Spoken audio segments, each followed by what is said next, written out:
around me was not the world that I knew. I felt like the oxygen was taken out of my breath. Behind bars on the phone, Omar Rogel takes us back to the moment he was taken into ICE custody. It happened after receiving a letter from ICE asking him to come in for an interview. He did, and that's how he wound up here at Stewart Detention Center. We're making lunch, but I'm also making dinner at the same time. His wife, Alena, suddenly thrown into single parenthood.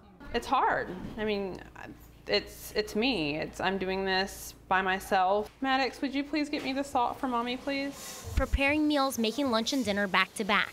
It's been a month now, raising 3 children on her own, trying to make ends meet without her husband. And then a call from Omar, confirming her worst fear. I just got done talking to ICE. I received a letter from ICE. And I'm sorry to tell you, but the application was denied.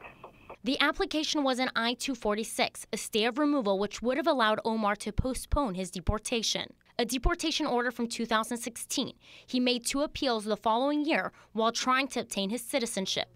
His mom, a naturalized U.S. citizen. His wife, a U.S. citizen. His mother filed a petition for his visa in 2003.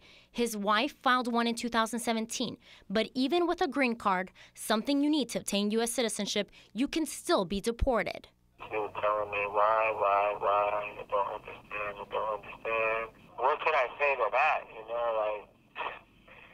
those are the same questions that I had. Omar has misdemeanor criminal charges, which include trespass, disorderly conduct, and obstruction of an officer. It could be anywhere from 2 to 10 years of him being away from his family if he's deported into a country that he doesn't know. Or Spanish is now his second language, so why? Why? A family torn apart. Maddox, their oldest, grips on to the memory of his daddy through a Father's Day gift. And the reason I like wearing it because the string smells like his cologne. It breaks my heart because, they're thinking that he's going to be home soon, and that's not going to be the case. In that phone call, Omar told me he doesn't really know what's next. What he does know is that what he will miss the most will be goodnight hugs and kisses, the chaos of living with young children, and being his daughter's knight in shining armor. Ellen Lopez, 11 Alive News.